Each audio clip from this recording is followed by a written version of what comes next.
أعوذ بالله من الشيطان الرجيم بسم الله الرحمن الرحيم الرحمن علم القرآن خلق الإنسان علمه البيان الشمس والقمر بحسبان والنجم والشجر يسجدان والسماء رفعها ووضع الميزان ألا تطغوا في الميزان صدق الله العظيم۔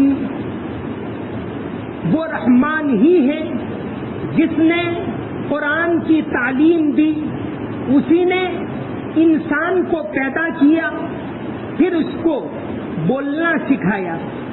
سورج اور چاند حساب کے اندر جکڑے ہوئے ہیں اور بیلیں اور درخت اسی کو سجدہ کرتے ہیں۔ سورہ رحمان مکی سورت ہے۔ شروع زمانے کے اندر یہ سورت نازل ہوئی، بڑی شاندار سورت ہے جس کے بارے میں اللہ کے نبی علیہ السلام نے فرمایا لِكُلِّ شَيْءٍ عَرُوسٌ وَعَرُوسُ الْقُرْآنِ سورۃ الرحمن، کہ ہر چیز کی ایک زینت ہوتی ہے اور قرآن کریم کی دلہن سورہ رحمان ہے۔ اس کا جو خاص انداز ہے، ویسے پورا قرآن ہے، اس کے اثرات ہوتے ہیں۔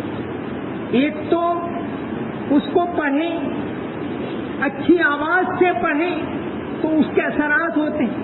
قرآن کریم کے اثرات، اور خاص طور سے جو اس سلسلے کی صورتیں ہیں، یہ سورہ رحمان جس کو تو قرآن کی دلہن قرار دیا، سورہ قاف سے لے کر یہ پورا سلسلہ ہے، سورہ واقعہ تک اس کے بعد کی 7 صورتیں، ان کی ایک خاص نغمگی ہے، ایک خاص انداز ہے۔ جیسے حدیث شریف کے اندر آتا ہے، حضرت جبیر ابن مطعم رضی اللہ عنہ ابھی ایمان نہیں لائے تھے، بدر کے اندر قید ہوئے تو قیدیوں کو چھڑانے کے لیے گئے۔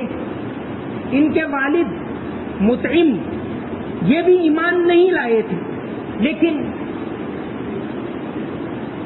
آپ صلی اللہ علیہ وسلم سے محبت رکھتے تھے۔ جب آپ طائف سے واپس آئے تو آپ صلی اللہ علیہ وسلم کی حمایت کرنے والوں میں ان کے والد تھے۔ تو جب مدینہ شریف کے اندر تشریف لائے، مسجد میں داخل ہوئے، دیکھا مغرب کی نماز چل رہی ہے، اور جیسا کہ ترمذی شریف کی حدیث ہے، آپ صلی اللہ علیہ وسلم نماز میں پڑھ رہے تھے سورہ طور وَالطُّورِ وَكِتَابٍ مَّسْطُورٍ فِي رَقٍّ مَّنشُورٍ۔ کہتے ہیں میں سنتا رہا، میرے اوپر ایک عجیب کیفیت طاری ہوئی، اور جب آپ صلی اللہ علیہ وسلم اس آیت کے اوپر پہنچے، ام خلقوا من غیر شیء ام هم الخالقون ام خلقوا السماوات والارض بل لا یوقنون، جب اس آیت کے ان آیتوں کے اوپر پہنچے تو بیان کرتے ہیں مجھے ایسا لگا کہ کاد قلبی یطیر، میرا دل نکل جائے گا، ایسا مجھے احساس ہوا۔ تو قرآن کریم کی ایک تاثیر ہے، اور اس میں خاص طور سے یہ صورت ہے۔ دوسری ہی آیت قرآن کے بارے میں علم القرآن، اس میں مزید وضاحت اس کی آئے گی انشاءاللہ۔ تو اس صورت کا نام ہے سورہ رحمان۔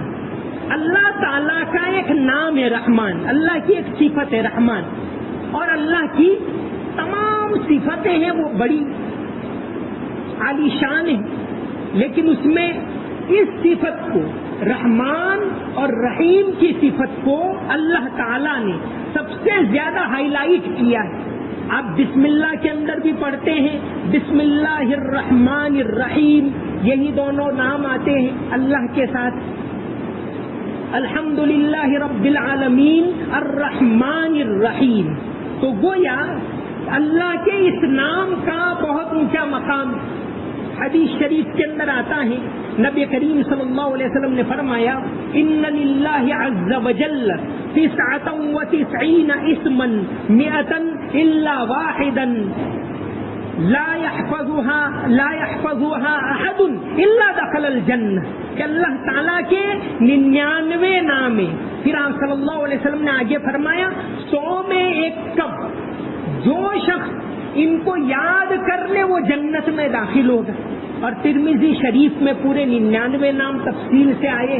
عام طور سے کلام اللہ پاک میں شروع میں کئی جگہوں کے اوپر یہ نام ہوتے ہیں اللہ تعالیٰ کے نام. تو انہی ناموں میں سے ایک نام ہے الرحمن. اللہ کے ناموں کو پڑھنا یہ بھی برکت کا باعث ہے, یہ بھی بہت بڑا ذکر ہے. ایک اور حدیث کے اندر ہے کہ من احصاها دخل الجنہ.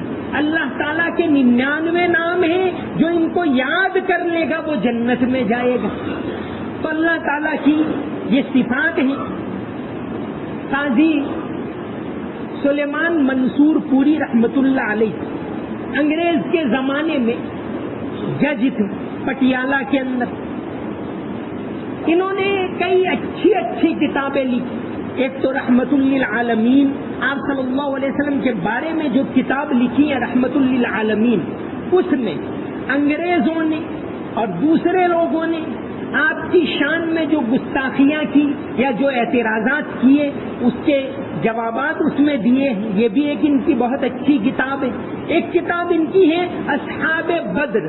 جو صحابہ کرام 313 صحابہ جنگ بدر میں شامل تھے ان تمام کے نام اور حالات اس کتاب میں جمع کیے ہیں. اسی طرح ان کی ایک اور کتاب ہے, بڑا اونچا مقام پایا قاضی صاحب نے. 1930 میں ریٹائر ہونے کے بعد حج کے لیے گئے اور اللہ تعالیٰ نے یہی ان کے مقدر میں لکھا کہ حج کے بعد وہیں ان کا انتقال ہوا. ایک کتاب انہوں نے لکھی ہے شرح اسماء الحسنى. اللہ تعالیٰ کے قرآن میں کون کون سے نام ہیں؟ یہ 99 نام وہ تو ایک شمار کروانے کے لیے, ورنہ دنیا میں جتنی خوبیاں ہیں وہ اللہ کے لیے. یہ درخت بہت اچھا ہے تو درخت کو بنانے والے کی تعریف ہو رہی ہے. یہ پنکھا بہت اچھا ہے تو پنکھا بنانے والا جو انسان ہے اس کو جس نے بنایا اسی کی اصل میں تو تعریف ہو رہی ہے. تو ہر لحاظ سے جتنی خوبیاں ہیں وہ اللہ کے لیے. لیکن 99 نام جو شمار کرواتے ہیں وہ تو چونکہ قرآن اور حدیث میں وہ نام آئے ہیں تو قاضی صاحب نے قرآن میں اللہ کے کون کون سے نام آئے, کتنی مرتبہ آئے, ان کی خوبیاں کیا ہیں, کون کون سی آیت کے اندر آئے, حدیث میں اللہ تعالیٰ کے کون کون سے نام آئے, ان تمام کو اس کتاب کے اندر بہت تفصیل سے جمع کیا ہے شرح اسماء الحسن. تو اس میں آپ نے اللہ کی صفت الرحمن اس کے بارے میں تفصیل سے بتایا ہے. قرآن کریم میں بسم اللہ میں تو اللہ کا نام ہے ہی, الرحمن ہے ہی, اس لحاظ سے 114 مرتبہ 113 مرتبہ یہ نام ہے. اس کے علاوہ قرآن میں 57 مرتبہ الرحمن اور اس کا ڈبل 114 مرتبہ الرحیم آیا ہے. الرحمن سب سے زیادہ سورہ مریم کے اندر آیا ان دعوا للرحمن ولدا وما ينبغي للرحمن ان يتخذ ولدا. 16 مرتبہ یہ صفت اللہ کی آئی. تو اللہ کی یہ صفت بڑی اہم ہے. ہر انسان اللہ کی رحمت کا محتاج ہے, اس کی مہربانی کے لیے ہر انسان محتاج ہے. تو اللہ کی یہ صفت الرحمن اسی پر سے قرآن کریم کی 114 صورتیں ہیں, ان میں صرف ایک صورت ایسی ہے جس کا نام اللہ کے نام کے اوپر سے, اور وہ ہے سورہ رحمان, جس کو قرآن کی دلہن, قرآن کی زینت نبی کریم صلی اللہ علیہ وسلم نے قرار دیا. شروع زمانے میں یہ صورت نازل ہوئی. حضرت عبداللہ ابن مسعود رضی اللہ عنہ بیان کرتے ہیں نبی کریم صلی اللہ علیہ وسلم اس سورت کو چپکے پڑھتے تھے, کیونکہ ابھی تو کھلم کھلا اسلام کا اعلان کرنا بھی اس کا حکم بھی نہیں ہوا تھا اور وہ بہت خطرناک کہلاتا تھا. تو نبی کریم صلی اللہ علیہ وسلم نے یہ سورت کئی مرتبہ کعبۃ اللہ کے سامنے پڑھی ہے، جیسا کہ حضرت اسما بنت ابو بکر رضی اللہ عنہا روایت کرتی ہے. ایک مرتبہ نبی کریم صلی اللہ علیہ وسلم نے چاہا کہ کوئی یہ قرآن ان لوگوں کو سنائے. حضرت عبداللہ ابن مسعود کھڑے ہوئے، حضور میں سناؤں گا. آپ نے فرمایا اب بیٹھ جائیے، میں یہ چاہتا ہوں کہ کوئی ایسا آدمی ہو جس کی خاندانی حمایت ہو، طاقتور ہو، تاکہ دوسرے لوگ اس کو تکلیف نہ پہنچائیں. کوئی ہے ایسا؟ عبداللہ ابن مسعود پھر کھڑے ہوئے، میں سناؤں گا. حضرت عبداللہ ابن مسعود قرآن کے بہت شاندار قاری، نبی کریم صلی اللہ علیہ وسلم نے خود ان کو کہا، حدیث میں آتا ہے کہ قرآن پڑھیے اور سنائیے. حضرت ابن مسعود نے کہا اے اللہ کے نبی، قرآن تو آپ کے اوپر نازل ہو. آپ نے فرمایا سنائیے. حضرت عبداللہ ابن مسعود روایت کرتے ہیں کہ میں پڑھنے لگا سورہ نساء، پڑھتا گیا تقریباً قریب آدھے پارے کے قریب. جب اس آیت کے اوپر پہنچا فَكَيْفَ إِذَا جِئْنَا مِنْ كُلِّ أُمَّةٍ بِشَهِيدٍ وَجِئْنَا بِكَ عَلَى هَؤُلَاءِ شَهِيدًا. تو آپ صلی اللہ علیہ وسلم نے فرمایا حسبک حسبک، بس کیجیے بس کیجیے. ابن مسعود فرماتے ہیں کہ میں نے بند کر کے دیکھا تو آپ صلی اللہ علیہ وسلم کی آنکھوں سے آنسو بہ رہے تھے. یہ تاثیر ہے قرآن کریم کی. تو آپ صلی اللہ علیہ وسلم نے جب فرمایا، حضرت ابن مسعود کھڑے ہوئے، کہا میں پڑھوں گا. دوسرے دن گئے اور جہاں ان کی مجلس بیٹھتی تھی وہیں سورہ رحمان شروع کر دی. وہ مخالفین سوچنے لگے کہ ابن ام عبد کیا کہہ رہا ہے. جب ان کو پتا چلا کہ یہ تو وہی کلام ہے جو محمد صلی اللہ علیہ وسلم کے اوپر اترا، وہ سنا رہا ہے، تو لوگ گئے اور ان کو پیٹنے لگے. لیکن ابن مسعود پڑھتے گئے پڑھتے گئے پڑھتے گئے، پوری سورت پوری کی. پھر جب تشریف لائے تو لوگوں نے کہا کہ ان کا چہرہ سوجا ہوا تھا. لوگوں نے کہا ہم اسی وجہ سے خوف کرتے تھے.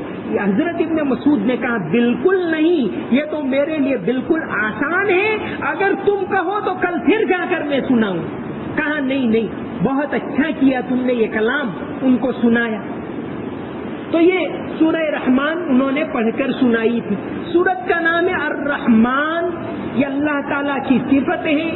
اللہ شروع کی 4 آیتوں کے اندر اور پوری سورت میں اللہ کی نعمتوں کا ذکر ہے.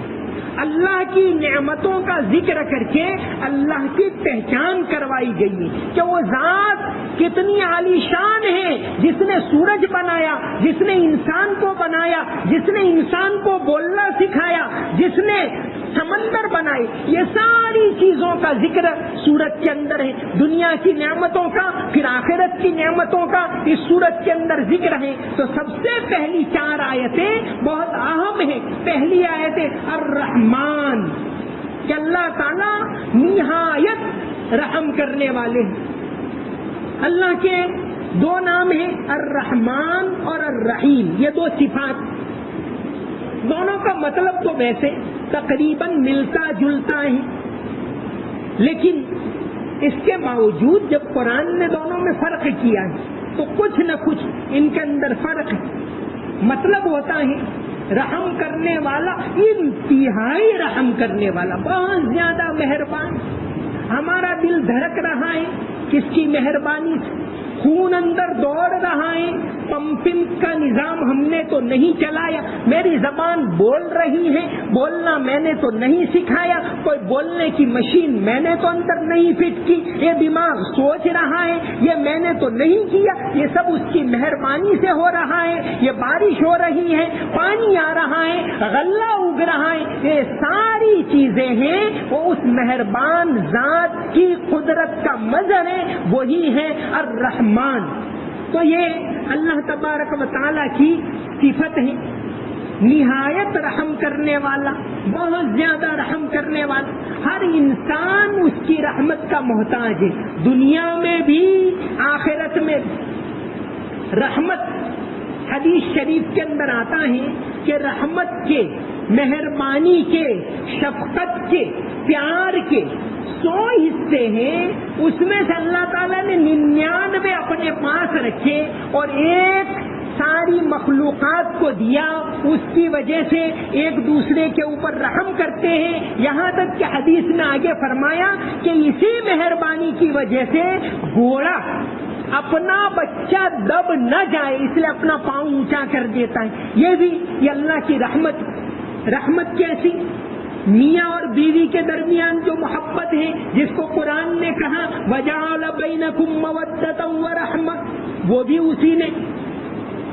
ماں باپ کے لیے جو محبت ہے، رحمت ہے، جس کے لیے اللہ تعالیٰ نے فرمایا وَاخْفِضْ لَهُمَا جَنَاحَ الذُّلِّ مِنَ الرَّحْمَةِ، یہ بھی اسی کی شان کا مظہر ہے. تو 99 حصے اس کے پاس، ایک حصہ ساری کائنات کو بانٹ دیا. اب وہ ایک دوسرے کے اوپر محبت کرتے ہیں، رحمت کرتے ہیں، شفقت کرتے ہیں، مہربانی کرتے ہیں، ترس کھاتے ہیں. وہ اسی کا نتیجہ ہے. تو الرحمن اور الرحیم یہ 2 صفات ہیں. الرحمن قرآن میں 57 مرتبہ آیا اور الرحیم اس کا ڈبل 114 مرتبہ آیا بسم اللہ کے علاوہ. رحمان کا مطلب ہے انتہائی رحم کرنے والا، جس کے اندر ایک جوش ہو، ایک جذبہ ہو، بہت زیادہ وافر مقدار میں. جیسے اس کی مثال دیتے ہیں، دونوں میں فرق. ایک رحمان کے معنی انتہائی محبت کرنے والا، اور رحیم کا مطلب کامل محبت کرنے والا، کامل شفقت کرنے والا، کامل مہربانی کرنے والا. دونوں میں فرق. مثال دیتے ہیں، ایک آدمی جنگل میں جا رہا ہے، ایک چھوٹا بچہ پڑا ہوا ہے 2-4 مہینے کا، کوئی نہیں. کون انسان ہوگا جو اس بچے کو نہ اٹھا لے؟ کوئی بھی ہوگا اس کو اٹھا لے گا، کیونکہ رحم کا ایک دم جوش کہ بیچارہ یہ کیا کرے گا، یہ مر جائے گا. اب وہ گھر لے گیا، اپنے پاس رکھا، پالنے لگا. ہو سکتا ہے 2-4 ماہ کے بعد، کچھ عرصے کے بعد اس کو دل میں کچھ نہ کچھ کھٹکا ہو کہ میں نے غلطی تو کر ہی دی، کوئی اور لے لیتا. میرے بچے تو میں پال نہیں سکتا، اس کو کیسے پالوں؟ اب وہ پچھتا رہا. وہ رحم تھا، وہ تو وقتی طور پر ایک جوش. اب رحم ہوگا وہ ہمیشہ کے لیے ہوگا. تو اللہ کے اندر وہ وقتی رحم بھی ہے جس کے لیے رحمان کہا گیا، اور دوام ہمیشہ کے لیے بھی رحم ہے. انٹینس آف مرسی، باؤنڈ لیس مرسی، انتہائی وافر شفقت یہ بھی اللہ میں ہے. اور اسی طرح پرماننٹ مرسی، ہمیشہ کے لیے. اسی لیے رحمان دنیا و رحیم الآخرہ یہ کہا گیا ہے کہ رحیم کا مطلب ہے مکمل، دونوں کا مطلب ملتا جلتا ہے. ایک اور مثال اس کی دیتے ہیں کہ ایک آدمی سیٹ صاحب ہیں، بہت زیادہ لوگوں کو نوازنے والے، کوئی بھی جائے واپس نہیں بھیجتے. مانگا کچھ نہ کچھ دے دیا، دوسرا آیا کچھ نہ کچھ دے دیا، تیسرا آیا کچھ نہ کچھ دے دیا. اس طرح کہ ہر ایک کو بخشتا ہے. تو یہ بھی آدمی بڑا مہربان کہلائے گا.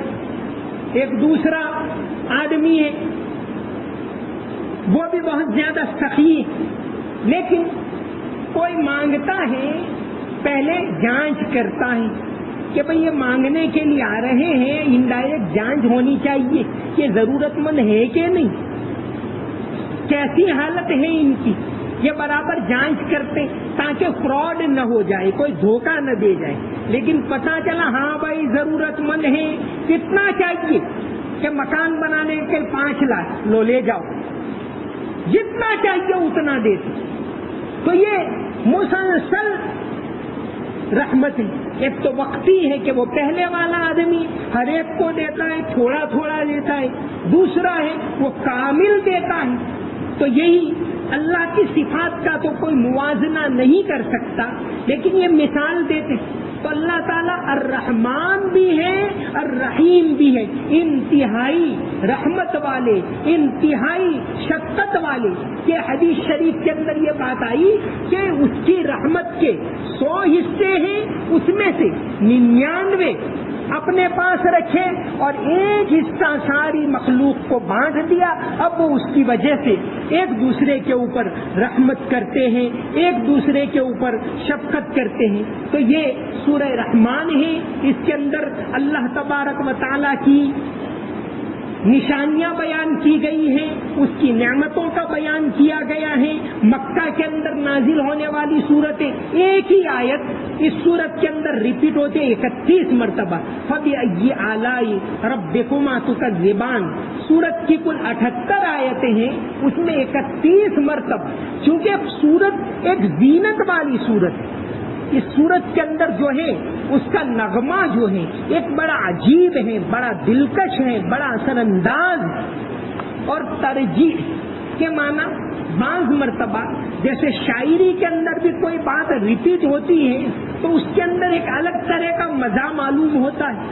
تو یہ سورہ رحمان ہے، اس کے اندر اللہ تبارک و تعالیٰ کا یہ بیان فَبِأَيِّ آلَاءِ رَبِّكُمَا تُكَذِّبَانِ یہ 31 مرتبہ ریپیٹ ہوتا ہے. اس کی ترجیح ہوتی ہے اور اس کی وجہ سے اس صورت کی خوبصورتی اور زیادہ بڑھ جاتی ہے. اللہ تبارک و تعالیٰ ہم سب کو رحم سے، رحم دلی سے نوازے. اللہ تبارک و تعالیٰ دنیا اور آخرت کے اندر ہمارے اوپر رحم فرمائے. وَمَا عَلَيْنَا إِلَّا الْبَلَاغُ الْمُبِينُ. اللهم صل على محمد وعلى ال محمد وبارك وسلم. ربنا آتنا في الدنيا حسنة وفي الآخرة حسنة وقنا عذاب النار. یا اللہ ہمارے گناہوں کو معاف فرما، ہماری تمام کوتاہیوں کو معاف فرما. یا اللہ بابرکت مہینہ آ گیا، یا اللہ رحمت کا مہینہ، فضیلت کا مہینہ، برکت کا مہینہ آ گیا. اس کی قدر کرنے کی توفیق عطا فرما. کلام پاک سے لگاؤ پیدا فرما، کلام پاک سے محبت پیدا فرما. اس کی عظمت ہمارے دلوں میں پیدا فرما. بار بار اس کی تلاوت کرنے کی توفیق عطا فرما. اس کے پیغام کو سمجھنے کی توفیق عطا فرما. اس کے پیغام کو عام کرنے کی توفیق عطا فرما. اس کی تعلیم کو دنیا کے اندر عام کرنے کی توفیق عطا فرما. یا اللہ تیرا خوف نصیب فرما. یا اللہ ہر طرح کی وبا سے ہماری حفاظت فرما. اچانک موت سے حفاظت فرما. بیماریوں سے حفاظت فرما. جسمانی بیماریوں سے حفاظت فرما. روحانی بیماریوں سے ہماری حفاظت فرما. یا اللہ تیرا خوف نصیب فرما. آخرت کی تیاری کرنے کی توفیق عطا فرما. حلال پاکیزہ روزی عطا فرما. یا اللہ حلال روزی کے دروازوں کو کھول دے. یا اللہ حلال روزی کے دروازوں کو کھول دے. حرام سے حفاظت فرما. یا اللہ روزگار کے لحاظ سے جو پریشان ہیں یا اللہ اپنی طرف سے ان کی مدد فرما، بھرپور مدد فرما. کسی کا محتاج نہ بنا. یا اللہ کسی کا محتاج نہ بنا، صرف اور صرف تیری ذات کا محتاج بنا. یا اللہ نفع دینے والا علم عطا فرما، نقصان دینے والے علم سے حفاظت فرما. تیرا ذکر کرنے کی توفیق عطا فرما. ہمارے مرحومین کی مغفرت فرما، انہیں جنت میں اونچا مقام نصیب فرما. اللهم صل على محمد وعلى ال محمد وبارك وسلم برحمتك يا ارحم الراحمين.